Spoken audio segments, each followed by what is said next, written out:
Welcome to the BiggerPockets Business Podcast, show number 5. Welcome to a real-world MBA from the School of Hard Knocks, where entrepreneurs reveal what it really takes to make it. Whether you're already in business or you're on your way there, this show is for you. This is BiggerPockets Business.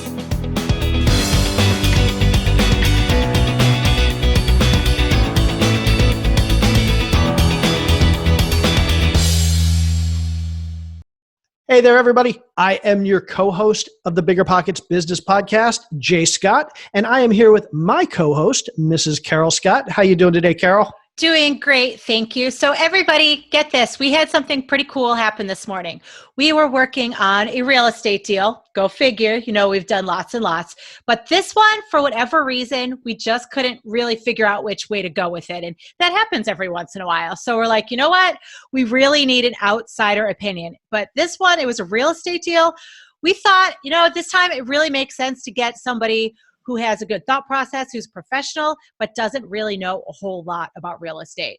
So I kind of went on the edges of my network to someone who kind of knows me, someone who doesn't know me super well, called that person up, introduced myself, and asked if I could have a few minutes of their time. I showed them like kind of all the way through everything that was going on. And I'll tell you what, this person was able to give us so much clarity. They made everything crystal clear, and we were really able to move forward. And it was really awesome, and we're so grateful and appreciative. So that's my little tip of the day. No matter how knowledgeable you might be about something, no matter how much of an expert you might be in a field, once in a while, you really just need some help. So number 1, do not be afraid to ask for help. And number 2, remember that sometimes that help comes from somebody that was not somebody you expected to be the best helper in the first place. That is a really great trip. A trip? That was a really great It's not a trip. It's a tip. That was a really great, okay. It was a trip of the tongue and a really great tip. Well, thanks, honey. You are welcome. Okay, we have a really great show today. We are talking with 2 guys, Daniel Santana and Chris Bossio, owners of Headliners. It's a Florida-based chain of barbershops. These guys are the founder of this chain of barbershops, but they're also founders of a related company called Tomb 45. They are working together to change an industry that's literally been around for over 7,000 years. Now, these guys have grown their business in so many different ways, and they're going to teach you how you can do the same if you listen to this interview. For example, they're going to tell us how they plan for scaling their company before they ever open their first shop. And do you want to know some great hiring and marketing techniques to build your brand and your following? These guys are going to tell you how to make it happen.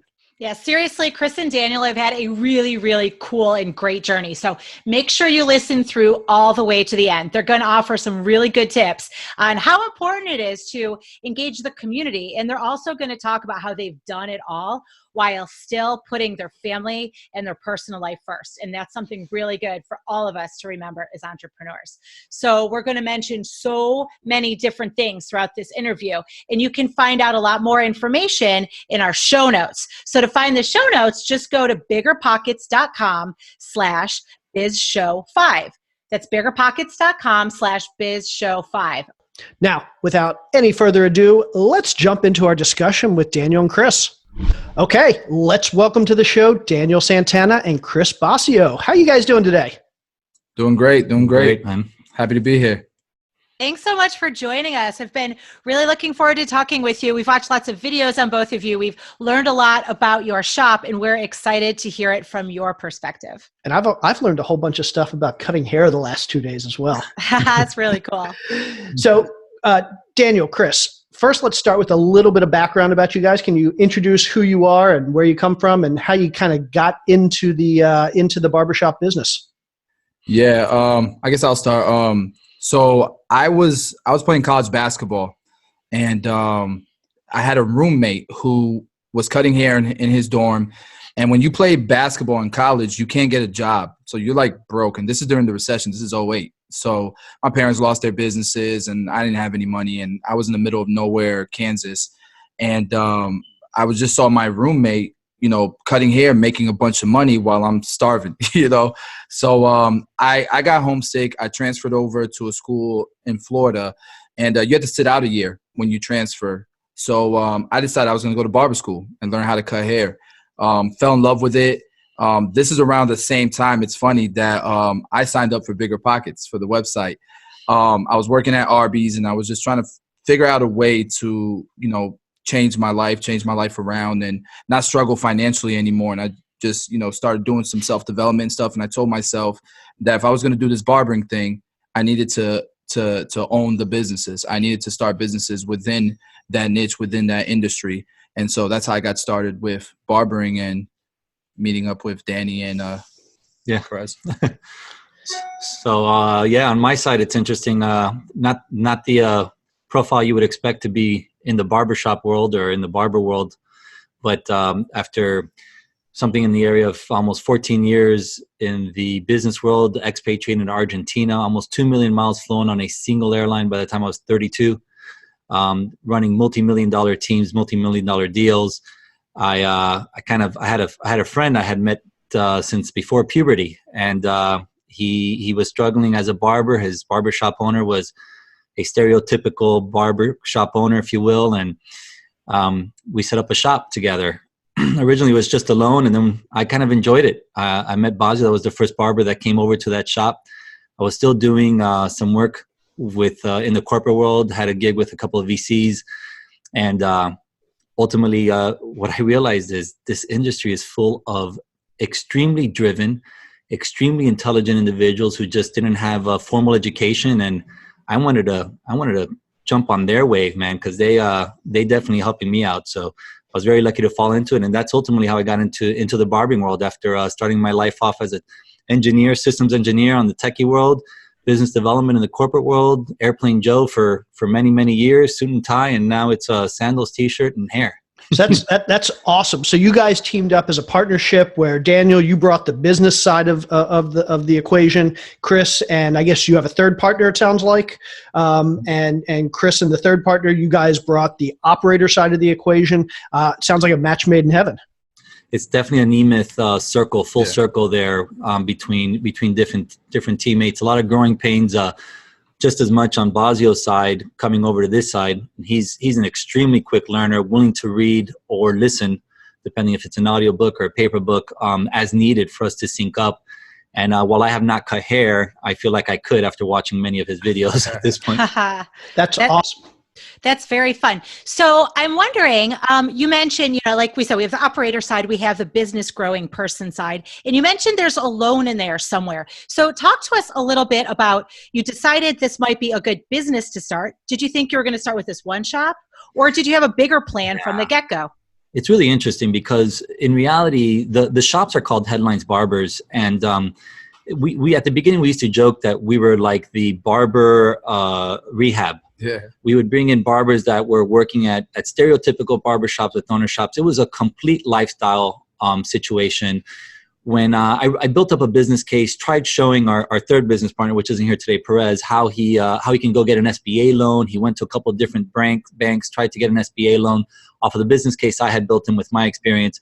And unfortunately, his credit wasn't good enough. We have a lot of barbers in this industry don't have good credit and would never be able to get qualified. But after some talk, he said he had a partner. He came to me with what the potential partner was offering him, and it was just one of those bad deals. And then being a friend and me being in the corporate world for years, I decided, you know what, here's the money. I'm just going to loan it to you. We'll start there. There was no paper between us. It was just a handshake. I wrote a $50,000 check, and we opened the first barbershop. And I think it was like 30, 60 days in, I sat him down. I sat Bossio down, which was the first barber that I had met out of my friend Perez. And we put something together, and we said, let's do 5 shops in 5 years. So I expanded the business case where we rolled over 100% of the revenue that came into the business. None of us took any draws, and 100% of the money went back into the second shop. And of course, by the time you build your third shop, you've got the revenue from the first and the second shop doing it. And each business case showed the negative cash flow up front and, a ramp up and stuff like that. There was a lot of learning curves on both our sides. Because we started as a lifestyle company and because we positioned ourselves as lifestyle, it was always lifestyle over profits. So we don't have the most profitable business case, but we have the deepest culture business case. And that's really what has helped launch Tomb 45, which is our product line. And that's really what we're hoping can actually make us some money as well as maintain the culture as we scale. That's awesome. Okay, so ton of stuff to unpack there, but I want to start with something we talk a lot about on the show, which is partnerships. And a lot of times we see partners come in and they have the exact same skills, they have the same strengths, they have the same weaknesses, but you guys made the perfect partner because Chris, you and it sounds like Perez, you knew how to operate this business, this specific business. And Daniel, you knew how to grow and scale this business. So between the two of you, basically you had everything in place to build a business and then eventually grow and scale it. But the thing that struck me was that, Chris, you said earlier in the discussion that you kind of had the same goals moving forward. You didn't just want to build a small business that you kind of go to, and you didn't want to build yourself a job. You were looking to build something bigger. So you both had this vision. So before we get to the building it bigger, take us through a little bit about how you started that first shop, and what went right, what went wrong. How did this partnership really start out with that very first shop? Well, let me jump in really quick here. I think we took a lot of the stuff from the corporate world when you're hiring somebody, when you're hiring, type A business development / sales guys. And the idea was, why are we doing this? We answered a lot of whys up front before we decided 5 shops in 5 years, before we put the effort in, before we started deciding how to focus on customer acquisition and who were defining our customers and market and all that. Before we ever got to any of that, we didn't worry about the colors. We didn't worry about what logo we were going to use. We worried about what is it that he wants to do, but more importantly, why? Why is it that you want to do this? Why would you jump into a 5-year plan where you're going to work your butt off and not get a single dollar? You've got a day job and a night job and an evening job, and we're going to be counting everything in dollars and pennies, not in hundreds and thousands.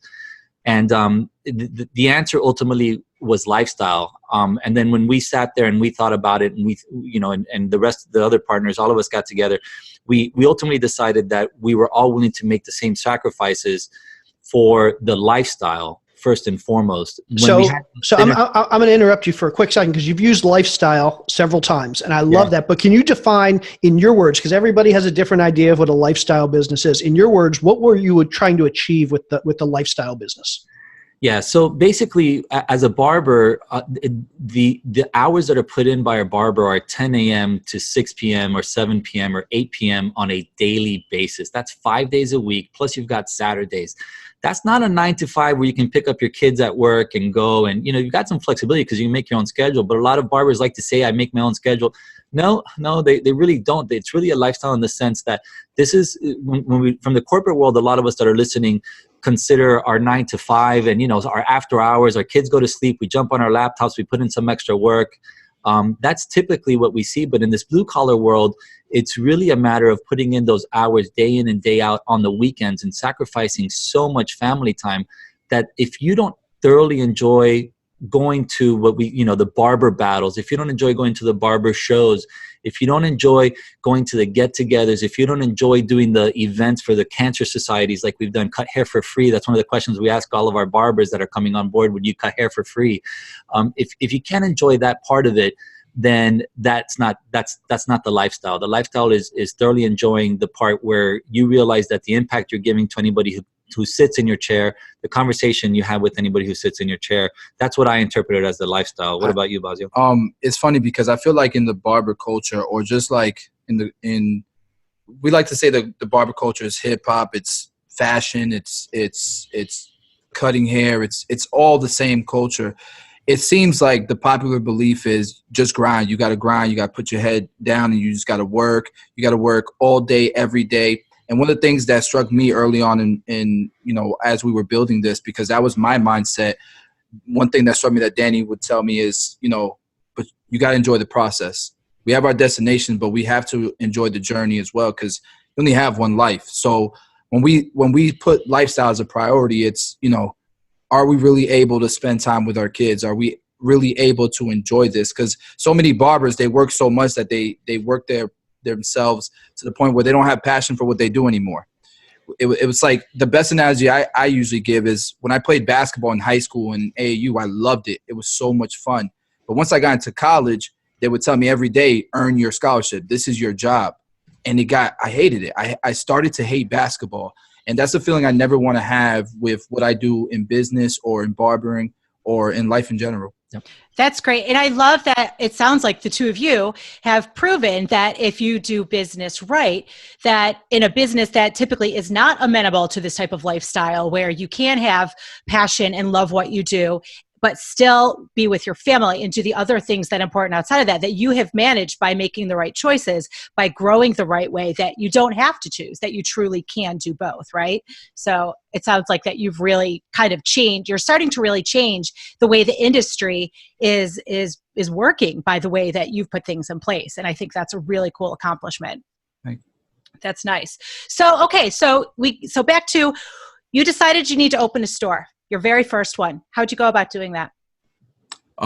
So it was scary in the beginning. A lot of it we didn't really know. Like, he's a businessman, but a lot of the stuff that we needed for the shop, we kind of overlooked. So one of the ideas that we put together was table topping. That's something Danny introduced, and it was really eye-opening because I remember sitting down with Perez in the office at the first shop that we were at, and he was like, what do we need for the shop?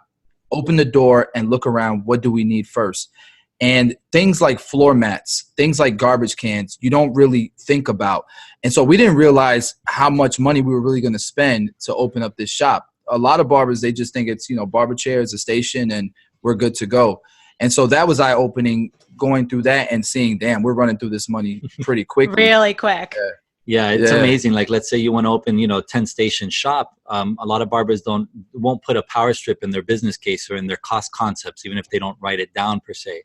But you got to buy some pretty high-end power strips. So you're spending $60 a power strip. You just spent $600 that you weren't expecting, and that's just one of many of the things. So we definitely tabletop to walk through the process several times of what you do during a haircut, so I can come up to speed, identify all the individual components, and try to write them down. Of course, we totally messed up our business case, but we did put a 10% variance on our capex, and we were pretty darn close at the end of the first shop. Cool. How did you choose that location for the first one? So we looked at several locations. We were actually very scared. We've got a very high rent place. But ultimately, we knew we wanted to get somewhere where our customer acquisition cost was low. That's something that I go after repeatedly. It's something that's on my mind for everything we do, customer acquisition cost. Coming from the corporate world, we spend thousands of dollars on flights and entertainments with our customers and all that. And we put that to a budget center. So we decide at the end of the day how much did it cost us to sign this contract. Well, for us, the customer is getting them in the door, and then the barber's job is to retain them.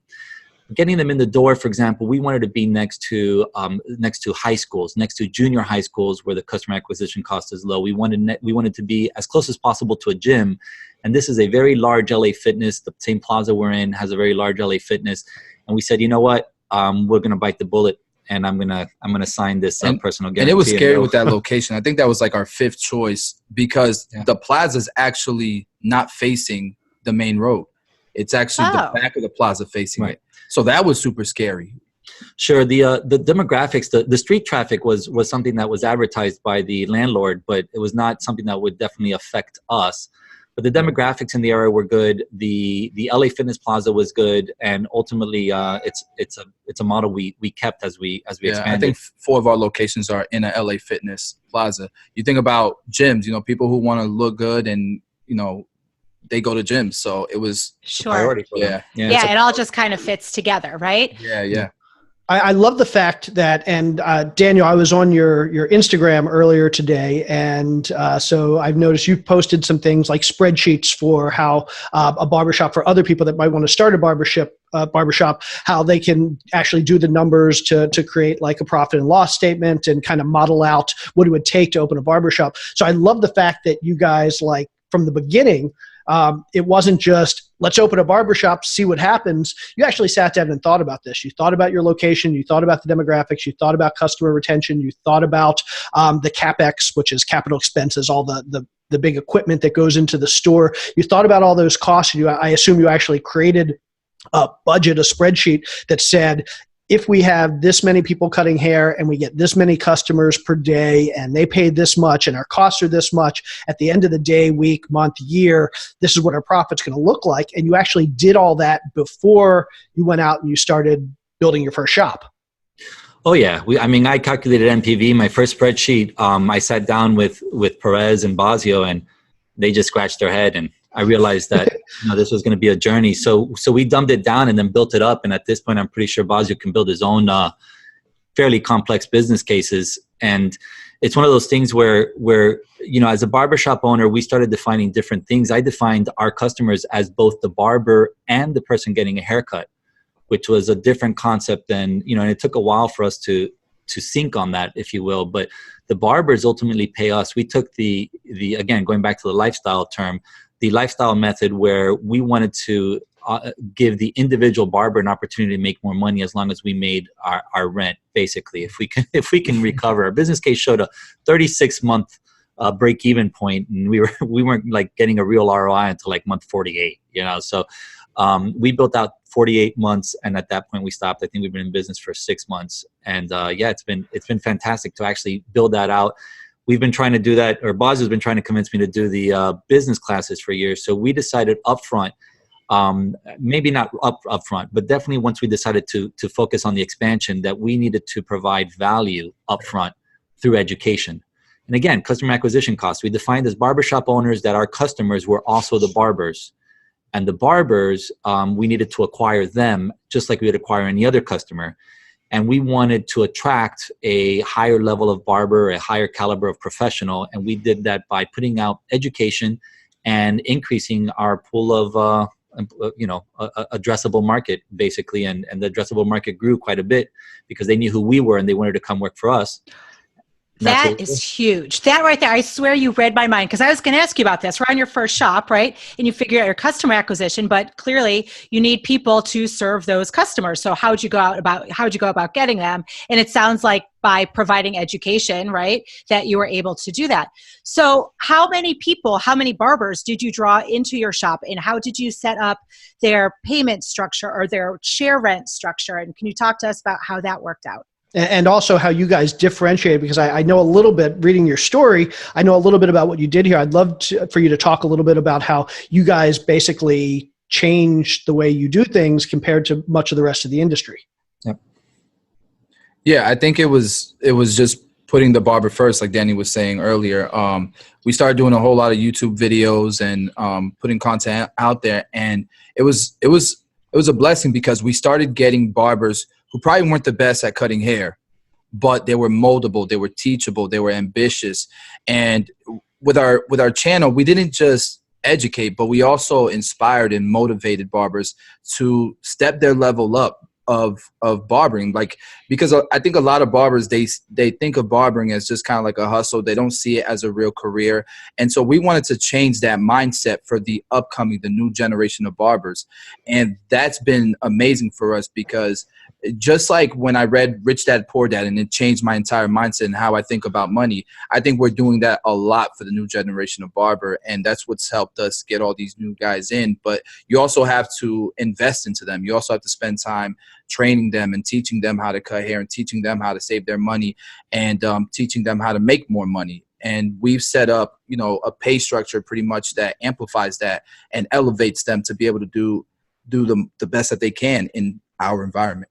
So that's cool. And I can tell from the language, simply from the language that you're using when you talk about your barbers, you want to elevate them, you want to educate them, you want to amplify their careers. I think that's a very different mindset, if you will, than how the industry is. I mean, I think that in most women's hair salons, for example, it's simply booth rental. You come in as a salon professional, you rent booth space, you pay a certain number of dollars, you keep the profit, end of story. But it sounds like you're doing it completely differently.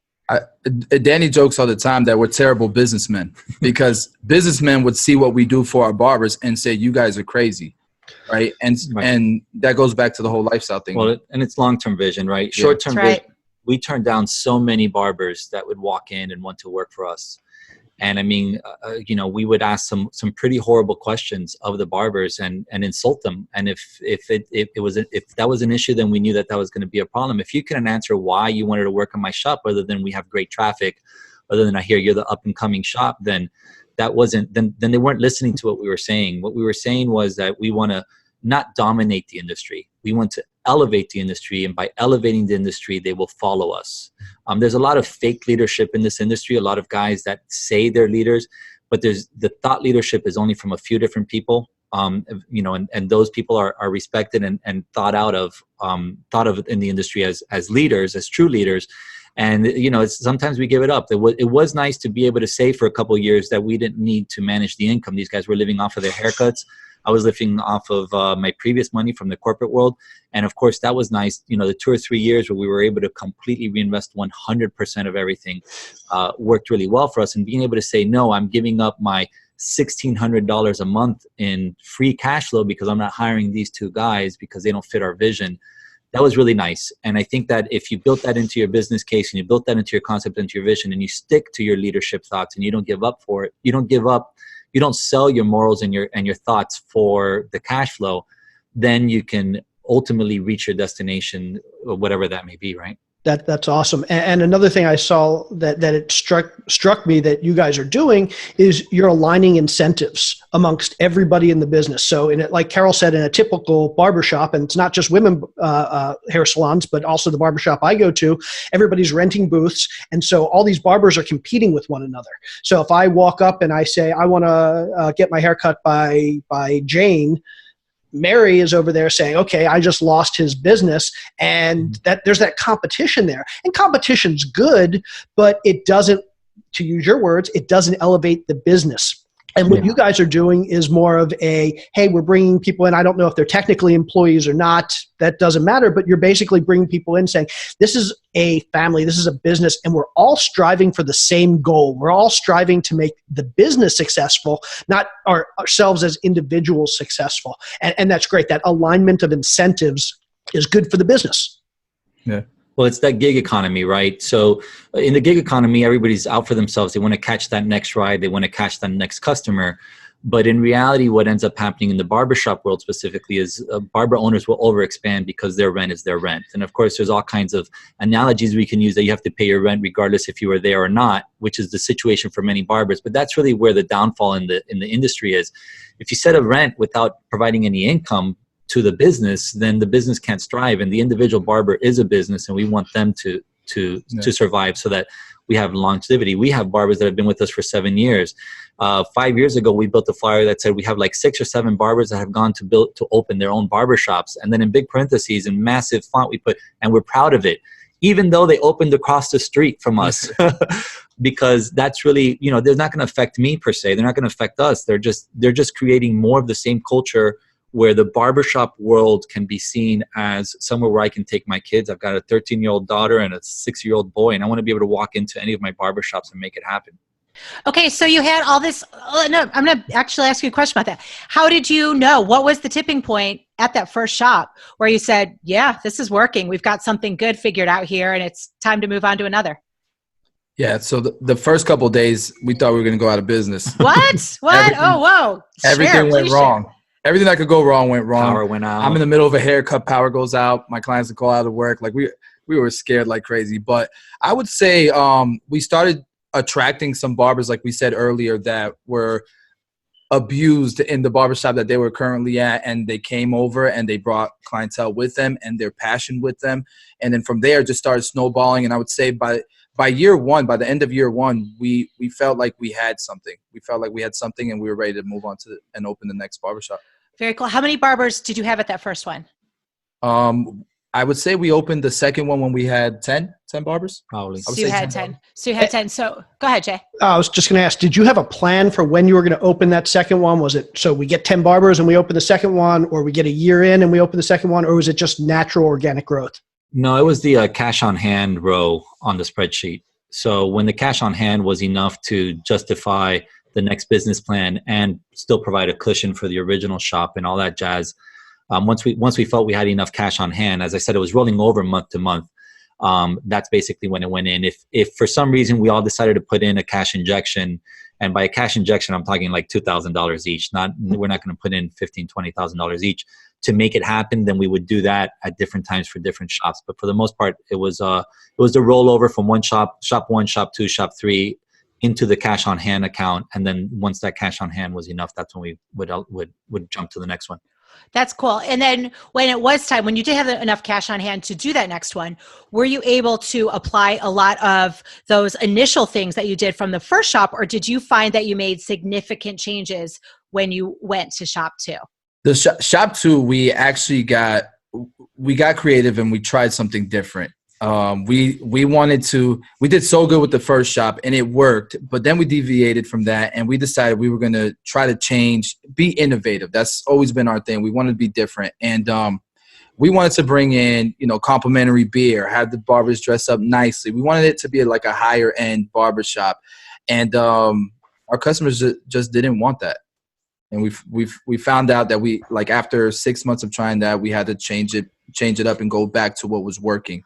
So were they just like, what did they say? Like, how did you know? Were they polite about it? I'm so curious how that went down. They loved it at first, but we knew when no one wanted complimentary beers or okay. Got it. Like it just, you could tell that it just wasn't working with our customers. It wasn't worth it. But you experimented and you were innovative and you tried something. And so kudos to you for doing that. That's cool. So from an operational perspective, obviously, Chris, you can't be managing shop number 1 and cutting hair in shop number 2, and at the same time be over watching or shop number 1 and same time be over at shop number 2, cutting hair and managing that one, or shop number 3.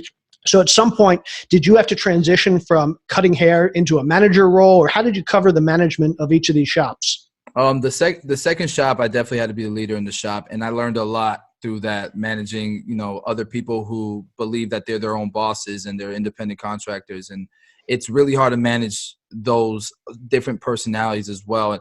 And I definitely had to change up the way, because they used to call me Hitler because I wanted everybody to do everything the way that I wanted it. And I had to learn that there's different ways to lead people, to get them to do exactly what you want, but do it in a different way. And, the way that it worked out was Perez stayed back and he managed New Tampa, which was our first location. And then I managed Northdale. And then we learned from that, and we found our leaders in each of those shops. And they ended up being the ones that would go on to 3, 4, 5, 6.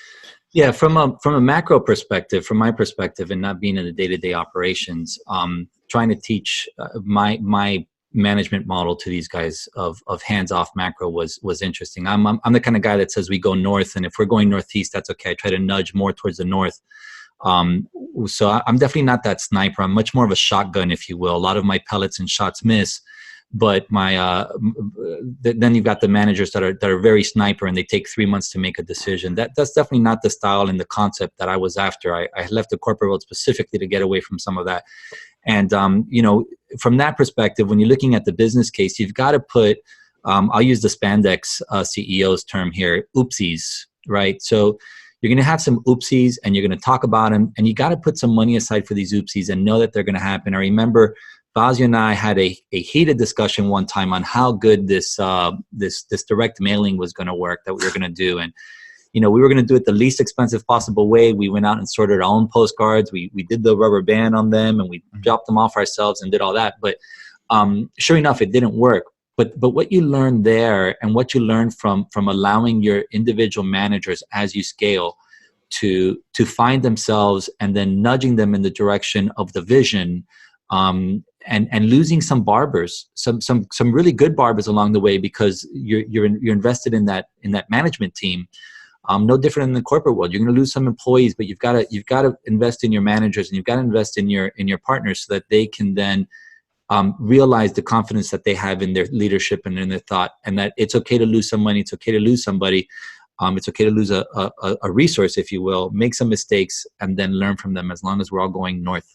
That's great. So it's always about the business and the long-term vision, not necessarily what's easy in the short term. Sometimes it's easy to deal with employees that don't see the same vision you have in the short term by just saying, okay, well, we're just going to disagree, but that's not good for the long-term viability and health of the business. Yeah, you can't just veto your management team and your leaders and what you're trying to build. If you just veto them, you're blocking their personal growth. You've got to realize that there's a cost to that. I mean, some of us went to school and have that cost. Others sent out some mailers. Others lost an employee that would have brought in some revenue for a couple of months, and you lost that revenue for 2 or 3 months. And that personal growth, ultimately, I think, is what's built the team that has become, kind of where we are, not just in the barbershops, but with Tomb 45, the product line, which is... Yeah, we've done the flyer thing 4 times knowing it wasn't going to work. letting them still learn. doing it. Yeah, letting them learn. Doing it anyway. Well, you mentioned your flyers and your direct mailers and that type of thing. I'm curious. It sounds like so far we've talked about the leadership that you have at every store. On kind of the more corporate level, though, have you brought in other people, like in addition, who aren't barbers, who their main expertise isn't barbering? So if you brought in or considered bringing in or even consulting with other marketing people or PR people or just other types of leadership, has that been a road you've explored yet, and how's it worked? So we do have, oddly enough, we've got a meeting set up on Wednesday. We're flying in a few different guys. We do have a guy that we call our acting CTO, mostly not into the barbershop business, but into the Tomb 45, into the product side of the business. So he's our acting technical officer. And then we've got a couple of other guys that we do bring in. Into the software side, we've got a COO, pretty penny there, but he's definitely a business guy and helps us manage and run that and bring some brain power and some thought process to our vision and helps us implement it. Not enough hours for the rest of us to do a lot of that. So that's great.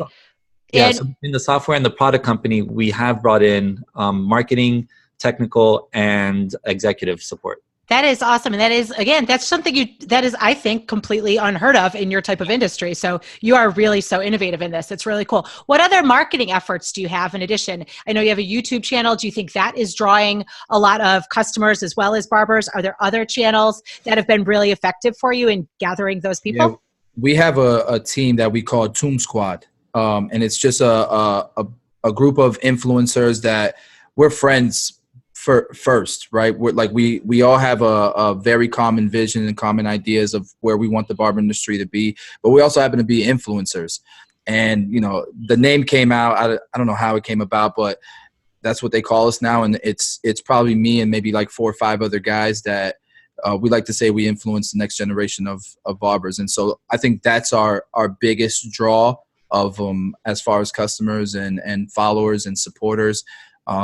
And then, we do other things too. We've tried Facebook marketing and things of that nature, but I would say influencers are our biggest draw. Yeah, influencers are it.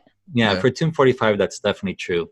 So for the barbershops, it's a little bit different as well. On the barbershop side, what we've got is, again, focusing on the customer acquisition cost. We talked about customer acquisition when we're, as an owner, acquiring a barber as a customer, right? Mm-hmm. Somebody who's going to process that. But getting people in the door is very interesting. So when you have your barber, unless your barber leaves or you move, you're a lot of the people who you want as customers are pretty faithful to their barbers.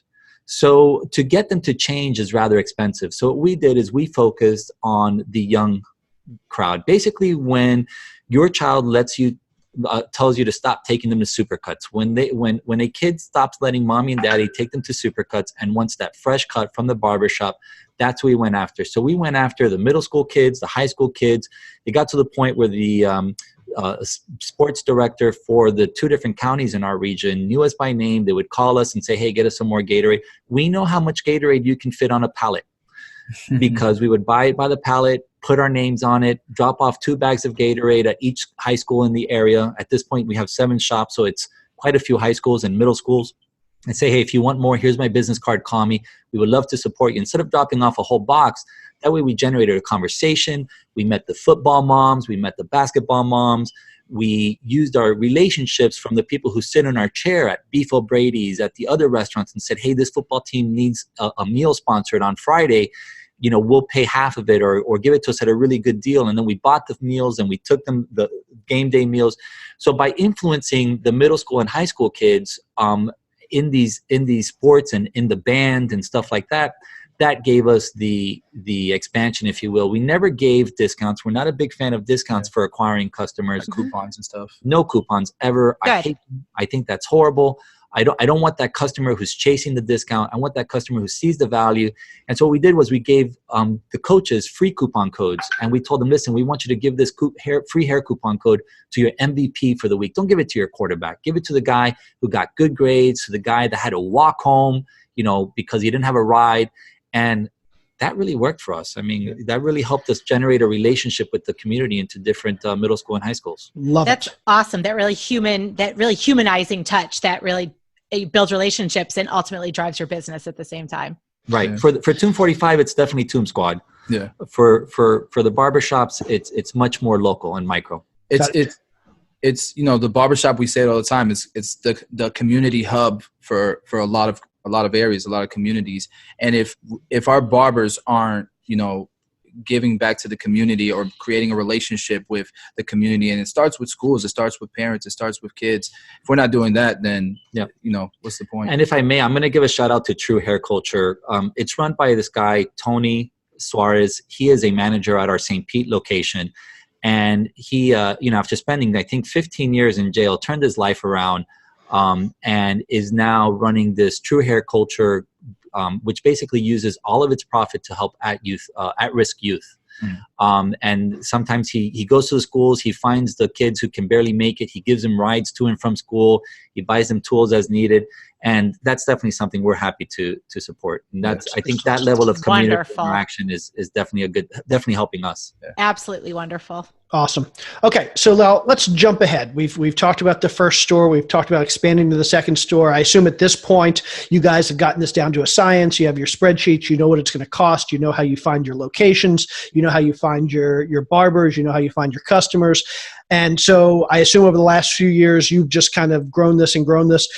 So I'd love to hear a little bit about where you are today, how many stores you have, how you're expanding geographically. But you guys have also started, and we've kind of touched on this a little bit, but I wanted to save it till the end here. You guys have also started your own product line where you're going out and you're manufacturing products to help barbers and help the industry. So I'd love to hear about that as well. So let's I guess break that into two questions. Where are you now with your scaling of your shops, and tell us a little bit about your product, the product side of your business.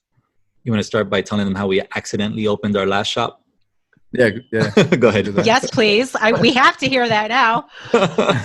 So we got on this in this mode where we opened 3 barbershops, I think, in a year. Couple of years, yeah. Yeah, and then we opened those shops, but then we told ourselves we weren't going to open any more shops. We were going to focus on the product line. And then we get a call from our landlord, one of our landlords, who's an amazing person, that she was opening a plaza and she wanted us in there.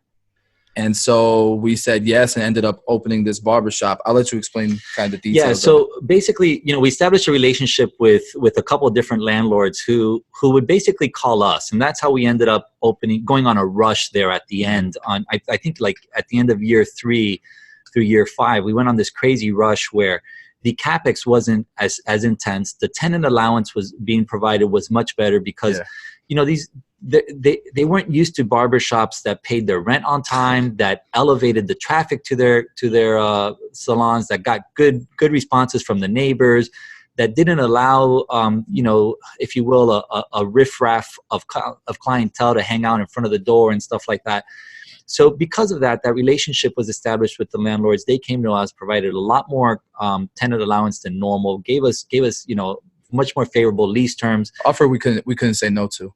Right. Complete awesome. Builds out. Yeah. And so I think there's one lined up for 2022 that they want us in. And even though we're not really looking, we're going to go ahead and do that because, hey, if it's not going to cost us any CapEx to open it, we can definitely run it. We literally sat down and said, no more barbershops. We're done for a while. And then now we're opening. Yeah. They can't stop. They need you. They need you in their space. That's awesome. Now tell us about your product line. And I think it's called Tomb 45. Tomb 45, yeah. How did that get started? What's the goal? Tell us a little bit about that. So one of the things that I was doing because of YouTube was educating a lot. And I started touring. I started doing my own tour, put a list of cities, and people would book me to go to teach their classes. And I started going to these shows and these expos and seeing the level of education that was being provided. And like Danny was saying earlier, it's almost like the same thought leaders for so long, and they were really, I feel like, old school with their education. Selling out. And yeah, that too.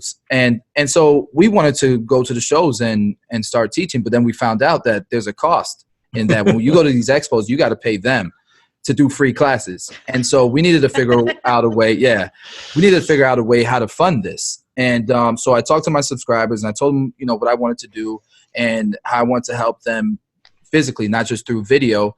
And they told us, why don't you just start making product? And the first product that they asked us to make was a shave gel.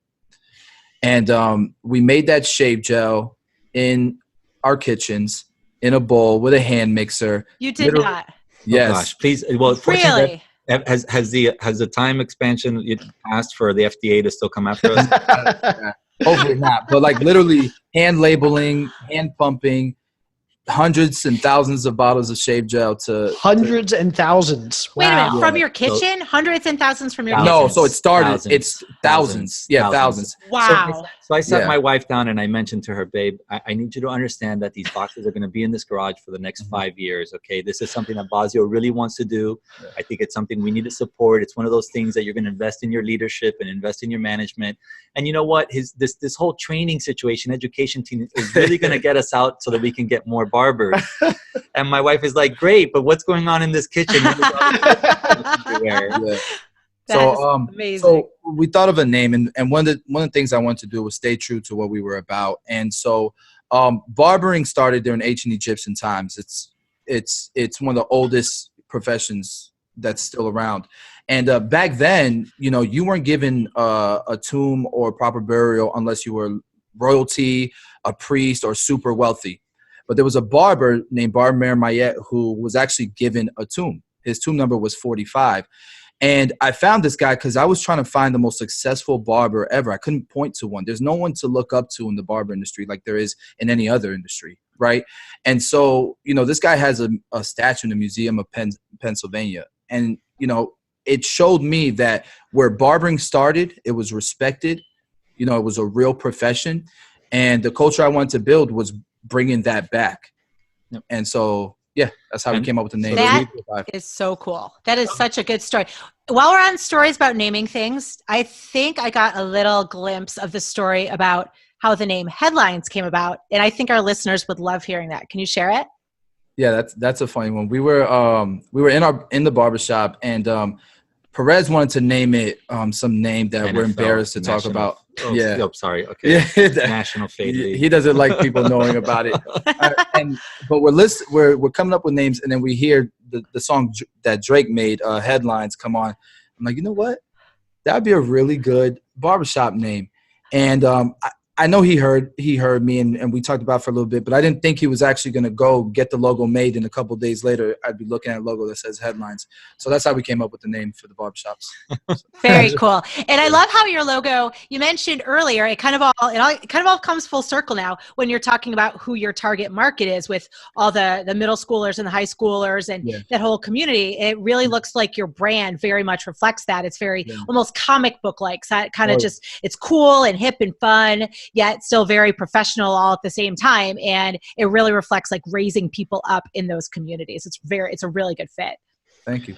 So I'd love to hear more about where you're planning to go with the product business. Are these products that you're selling out of your own stores? Are you trying to sell them retail? Are you selling them at trade shows or through other barbershops? And what types of products are you looking to expand into? Is this going to be like a key part of your business, or is this just a secondary thing to try and, again, to push your education side of things like it originally was? I think the company has grown way, way bigger than we ever anticipated. Again, we started with shave gels, making it in our kitchen, then in our backyard. And when we talked about scaling up, and Danny, he's a great businessman, 2 million miles flown. Scaling up wasn't the normal, typical scaling up. Scaling up was going from a bowl to a 5-gallon bucket to a drum to backyard to a garage. That was scaling up for us. Awesome. But we got so much support from our followers and subscribers and stuff. So just for the record, we buy containers from a real factory today. Everything's done legit, FDA bottled. Wasn't questioning you. It's legit now. Of course it is. Of course. But it was definitely humble beginnings. Now it's, like I said, it's crazy the growth that we've had and where we're at today with the product line. We didn't think it was going to be our focus like it is today. Today it is our focus. Yep. So we are focusing on distribution, and I think that as when you launch a new product line, regardless of how you're doing it, a lot of our listeners are probably looking through Amazon podcasts and how people are building their businesses on Amazon and stuff. Hey, and one of the ways you can do it is build your own product line. But the pull through is something that is very interesting. Amazon has opened a direct distribution line to many, many customers. You've got direct access, a direct to consumer model, if you will. That does not mean that B2B is dead or business to business, and that the distribution concept and the distribution value chain is not there. What it means is that we have a different line and a different vertical for attacking those customers directly. So when we launched a new product and we started putting it on Amazon and we put our own label on it, we had the pull through because we had the name recognition. We had the name recognition because we had the online presence. We had the online presence because we provided value first. So unbeknownst to us, we were building this trend of a culture that where the industry was hungry for something along those lines, and it kind of worked out. If I was to go back and say I was going to do that purposely, and I wanted to build my own product line and be able to launch it, I would say you can do it in the same way. You can follow all the rules that they tell you to follow with advertising your product and trying to build up the clientele. You can go after influencers, but buying influence is not the same thing as syncing with influence.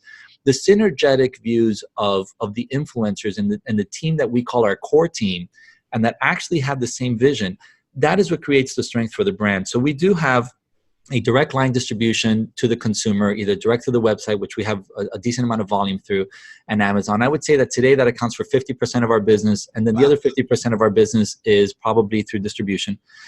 We are opening international distribution, which has been a logistics nightmare and an extreme growing pain for us. How do we do this?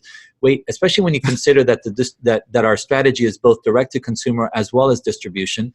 Old school B2B distribution. When you got direct to consumer, you got to worry about opening all your taxes, opening all your VATs in the European countries and Canada and South America.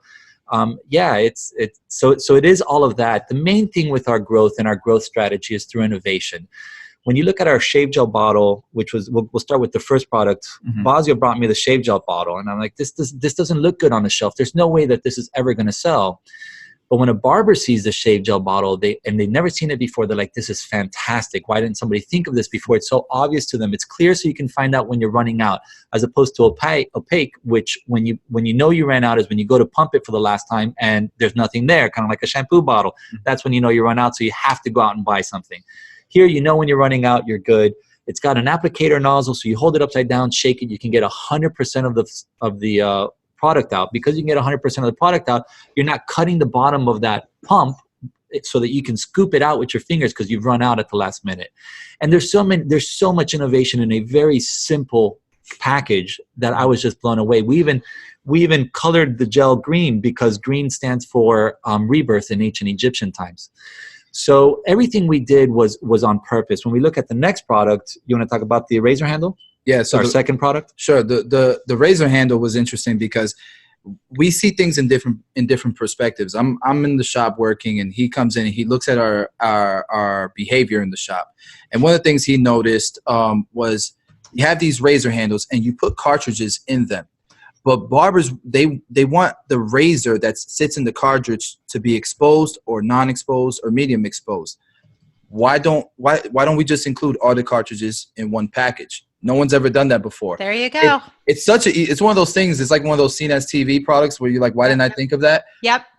Nobody thought of that. And so that was our second innovative product that I thought was really cool. And so the same business model, when you look at the spreadsheet that we built for Tomb 45, it looks very similar to the Headlines business model, and especially with the cash on hand. It's a rollover month to month.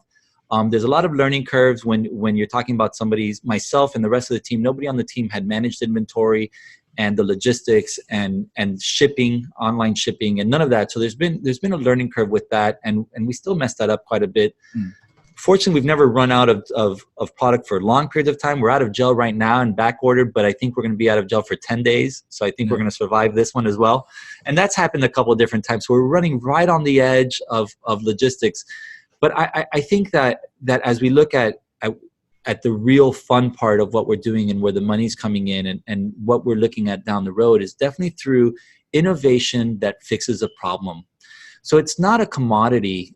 Even though shave gel is a commodity, we were able to add that value. We were able to find something that was value add, market the value add, define the market, the value add to the market, and get it going. When we had the razor handle, we did the same. And of course, now we've just launched this weekend a product we're really proud of, which is a wireless charging mat. Yeah. So we've got 3 patent pendings innovations on this one. And basically what it is we've got a device that connects to the clipper, trimmer, or shaver that converts a wireless clipper, shaver, or trimmer that does not charge wirelessly into wireless charging. If you've ever been to the barbershop, there's a lot of wires everywhere.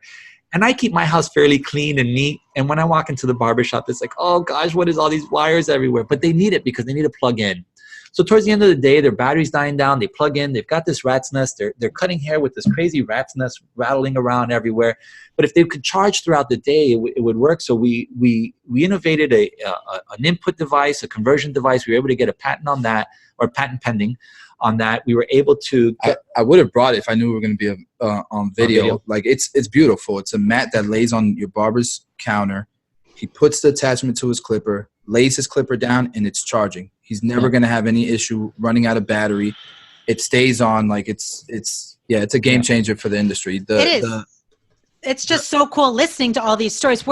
Did you bring in a lot of outside consultants, or did you really you've realized by operating your shops that these are just things you need, and so you just kind of figured it out? We did a lot of crazy stuff. The whole shotgun theory, we didn't know how to get things started, but like Danny I remember one day we just bought flights to China. Jump on a plane and go, because in reality, none of us had been in product development, like true product development and R&D of a product. None of us had defined a product, engineered a product, and managed that. I had done some product management in the corporate world, but it was all business intelligence, software stuff. It was never anything physical. Yeah. Right. So when we look at something physical, you've got to physically draw it. You've got to draw on AutoCAD. You've got to create tooling for it. Then the tooling has to go through. You got to source components. And we basically jumped on a plane, went over there, wasted a lot of time on our first trip and money. Yeah. We took a big step back with the amount of money. We bought a product that we were going to launch. The product got here, and it was so horrible we had to throw it all away. Mm-hmm. And cash on hand. We spent the cash on hand for this next product. Yeah. And we literally opened the dumpster and threw it in because we weren't putting our name behind that. We were not putting our name behind that. The manufacturer was not backing it. They weren't going to replace it, and we were done with it. So then we built the cash on hand back up. We jumped on the flights, went back out there again. And, by the third or fourth time, we realized that we did need a consultant. We have a team in China now that helps us out quite a bit. We land, they pick us up, and they're with us until we take off. All of a sudden, the food is so much better. All of a sudden, I can take a taxi. We don't have to fly everywhere. We can jump on the trains, because getting a train in China, if you don't speak Chinese, that's fairly difficult. Very hard, yeah. And our airports our hotels are much cheaper, to the point where if you're going to spend 10 days in China and you can hire one of these consultants, you will probably be cheaper than what you'll spend on your learning curve. And a much better experience. Yeah. So, we went. Tip. Yep. And then, of course, we launched the product, an air compressor, last year in September. And we were told that this was going to be exclusive to us. We helped them finalize the design of it. We launched it. And 2 weeks later, we saw a competitor with it. And 2.5 months later, we saw it on Alibaba for a fifth of the retail price. It was one of those products that we made the market for. We developed it. And they screwed us over. Ouch. Yeah. Ouch. That's painful. But we learned from that. We learned. And we actually launched recently our newest compressor, cordless compressor. It's got double the power of anything out there, wireless charging capability. It's another game changer for the industry. But if that wouldn't have happened, we wouldn't have come up with the new innovations that we have now. So I guess you got to fail. That's right. That's right. But I got to say that the coolest part of launching that was when we added wireless charging to that device. Yeah. So we launched it on December 9th. And what we did was I wanted to fly in our influencer friends, and we realized, wait, that's a big ticket item. Why don't we associate that with the training thing? So we did a training class where we did some education. And then from there, we also had the influencers, and we basically launched this product. We tried to do an Apple Steve Jobs thing. As we learn, we're going to get better at that. But we launched it. And when we launched it, we had this wireless charging capability built into it. We could not tell anybody, because if we told anybody, they would obviously put 2 and 2 together. They would start thinking of wirelessly charging additional tools. Sure. So we launched it, sold it. People were receiving these devices and not knowing that it charges wirelessly until we launched. That's awesome. What a great, and if that's not icing on the cake, right? They've got this great tool, and P.S. you can charge it wirelessly. Boom. Right. That's amazing. Value up front, right? Lifestyle. We launched the man. They're like, wait, cool. My compressor charges wirelessly? What? That's so cool. Yeah, So I think the thing that stands out to me so readily is you guys have really been innovators in this industry that's been around forever. You've innovated on the business model, you've innovated on the marketing, you've innovated on the employees or the contractors in the business, and now you're innovating on the product side. And I absolutely love that. And again, this isn't a new industry where there's always a lot of change going on. You guys took over an industry or jumped into an industry that, like you said, has been around for thousands of years. So tremendous credit to you guys for what you've accomplished. Thank you. Thank you. Yeah, we're definitely looking forward to a post-September or December maybe follow-up. We've got a software as a service product that we are launching. And again, I think that innovation is because it's looked at how to make life easier. We've identified problems, not problems, but challenges inside the barbershop from the individual barber and from the barbershop owner's perspective. And how can we make life easier and more efficient? Not just from that perspective. When you look at our charging mat, it's a modular growth, if you will, because of the economics behind it. You can start off slow and then you can add modules to increase the capacity. So everything we've done has been from that concept where we're conscious of the cash flow available for many of these barbers. We're conscious of the cash flow for the barbershop owners, and we're conscious of the individual growth that they can have. And I can't wait till we do some software stuff, which is our next one, right? Because we've already kind of moved on from the next one. As much success as we've got going on now, we've got some products that are launching June 2nd. We're going to be introducing the additional adapters for more hardware that will allow that hardware to charge wirelessly. But that's done and over with. That's the next big future thing past. Is our software. So cool. I think it's fair to say that you're not only innovating, I think it's fair to say that you're revolutionizing the whole barber industry, because the way you're talking about this is clearly stuff that just hasn't been done in a many thousands of year old industry. And you're just changing this whole thing up, and it's amazing. So much fun to listen to. Thank you so much for all of that. So now we're going to jump into the part of our show that we call 4 More, okay? So we're going to ask you 4 rapid fire style questions, and you can take turns answering them. And then at the end, you're going to tell us about where we can find out more about you. Sound good? Let's go. Sure. Okay. Jay, you take the first question. Okay. And this is for both of you. I want to hear answers from both of you. What is your first or your worst job that you've ever had? And what lessons did you take from them that you've used in your industry today? Dishwashing at a buffet. Worst job ever. And my dad used to pick me up and laugh at me because I took the job because I was upset about him. Upset about the job he was giving me. And the thing that I learned from that is take control of your life. You're not going to be happy with everything that you receive, but look at the cup half full, not empty. Yeah, I guess I was thinking about it while you were answering. I've only really had one bad job, and it was just micromanagement hell. I've been lucky enough to be upper directorship level management, executive level management in the white collar world for most of my corporate career, and then working for myself, I get to call the shots, and that's pretty much my personality. And when you're managing a group of such talented people, kind of like I am, I got really lucky with the Tomb 45 group and the Tomb Squad with the talent they have and the drive and passion they have. You cannot micromanage that personality. I mean, I realize that it's doing really well for Elon Musk apparently, but not me.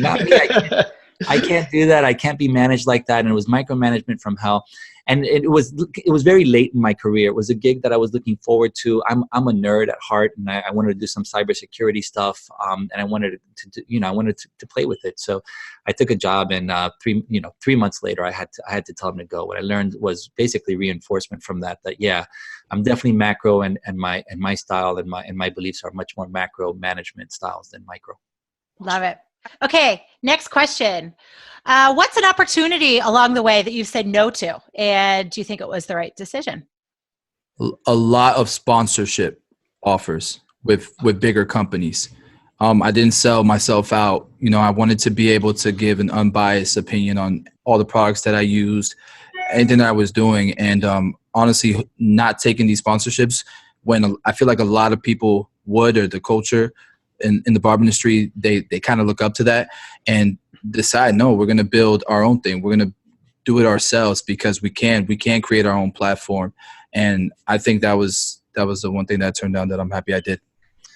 Yeah, I think for me, it was basically, I married my middle school sweetheart, and somewhere around 34 years old, my wife came back. We were expatriated in Argentina. We came back to our home in Tampa, and she didn't pack.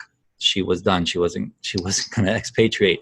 And I think most of my peers would have just kept their career. I gave up my career at that point for my family, and I'm thankful I did. Obviously, everything's worked out. That's awesome. Amazing. So what is some of the worst advice you hear in your industry, or some of the worst advice you've been given, and how would you turn that into good advice? There's so much bad advice in this industry. There's so much bad advice. I mean, look, going on the business perspective, in this industry, we hear a lot of people talking about, hey, I'm going to go get my LLC. Okay, so who are you partnering with? No, what do you mean, who am I partnering with? It's just me. So you're going to do a single member LLC. Why are you doing a single member LLC? Well, I was told that I have to have my own business. And there's no context and understanding that an LLC is designed in order to protect him from me and me from him.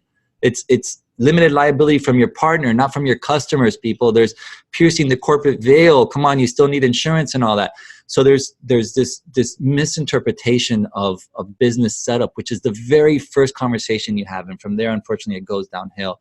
I would definitely say sponsorships is the second one. That a lot of people say, go and try to get sponsorship, but then you're kind of selling out. You're not standing for everything. There's no why. It's just the what. There's so much what to do. That you need to get a company. You need to go get a sponsorship, but nobody really asks, why do you need to do that, and does that flow with my mentality and my vision and my destination? Great. Okay, so fourth question. In your personal or business life, what is something that you've splurged on that's been totally worth it? For me, I don't know if this is splurging, but I went on like a year where I spent a lot of money on self-development, on education. Classes in our industry for continued education are pretty expensive, and there's been times where I've spent my month's income on taking a class because I wanted to better myself and be able to share this information with other people. So I splurged a lot of money on that and cars that break down. He won't let me buy him a nice car. This is a true story. Bossio drives a $1,000 car. His car broke down. We went and I found him a $15,000 car. I'm like, I'm going to buy it. Let's buy this car with the company money and stuff. And that way you've got a reliable car. He says, there's no way we're spending that much money on a car right now. Find me a cheaper car. So I found him a $7,500 car. He says, no way. So I jokingly show him a $1,000 car, which he says, that's the one I want. So now we define every expense on the number of Bossio cars. So if we spend $3,000, we spend 3 Bossio cars. When we spend 10, we spend 10 Bossio cars. I just have really bad luck with cars. True story. So I'm not putting more money into it. That's a true entrepreneur right there, though, who is proud of their car if it costs next to nothing. That is like entrepreneurship wrapped up in a nice package. I splurged on my home. I live on the water, and it gives me no excuse to not pick up my 6-year-old son and go fishing 3 times a day, because it takes me 5 minutes to get on my boat, 2 minutes to get on the water where I can fish. And I sat next to a lot of what I call airplane Joes, where we are obviously workaholics. We obviously put in 60-hour work weeks. We're listening to this podcast and every other podcast that can feed us information, and we're not present when we're home. I try to leave my phone at the dining room table when I take my son fishing. I try to put my phone down when I'm driving 99.99% of the car and talk to my daughter. I sat next to so many airplane Joes for so long that have told me, don't let your kid's life go by, and you wake up and they're gone. So for me, I splurged on the house and being on the water, and I do a lot of fishing with my 6-year-old. And he swears he's caught 15-pound bass. He swears he's gotten this close to catching alligators. Of course he has. Of course he has. Perfect. That's perfect. Awesome.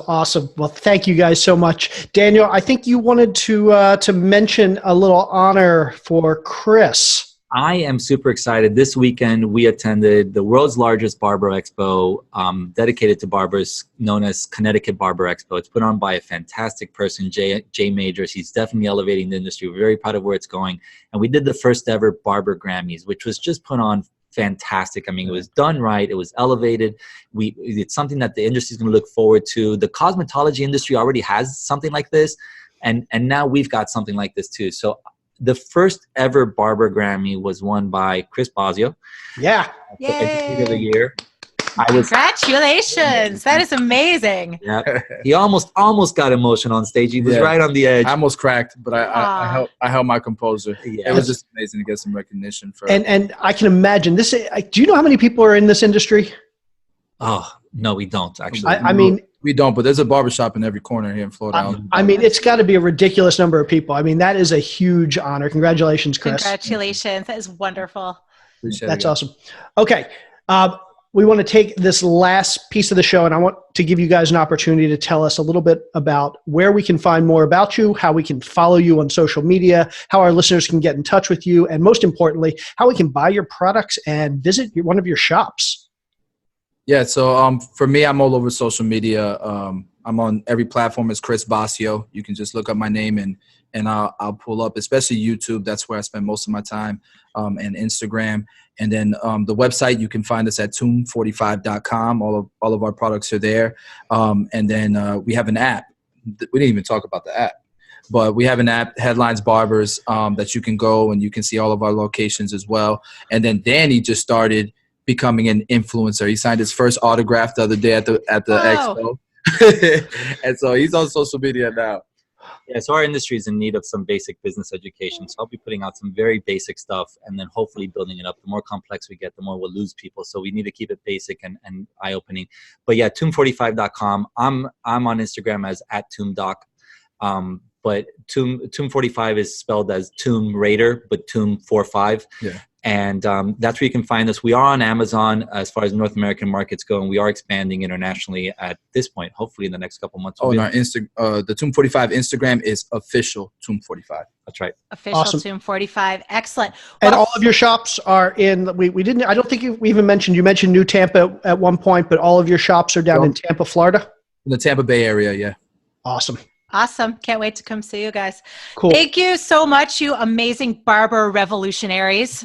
You're inspiring people for sure. Thank you for having us. It was fun talking about this stuff. It'd been a while since we told anybody. Actually, I think we kind of kept it under wraps that we actually did the actual product in our kitchen for a little bit. So this may be the first public time that we tell people that we did this product in our kitchen for thousands and thousands of bottles. I'm proud of it, though, to be where we're at today. It's an origin story. I love it. We are. Yeah. Cool. Well, thank you guys so much. We appreciate having you here, and we will talk to you soon. All right, guys. Thank you. Talk to you soon. Now, that was an awesome show. What did you think, Carol? Right? Oh my gosh, were those guys inspirational or what? They were so passionate. They were so authentic, and it really was shining through in every aspect of their business, right? In their shop, with their employees, with their customers, with their product, with their social media, every little last bit of it. It all works together so well since they just love the heck out of it. It was awesome. And I love the fact that they make a perfect partnership. He's a great operator. Chris is a great operator. Daniel is a great business guy. And between them, they've got all the skills to kind of build, grow, and scale their business. Love it. Okay. We think we're good? Let's do this, baby. All righty. She is Carol. I am Jay. Now go and visualize something big today.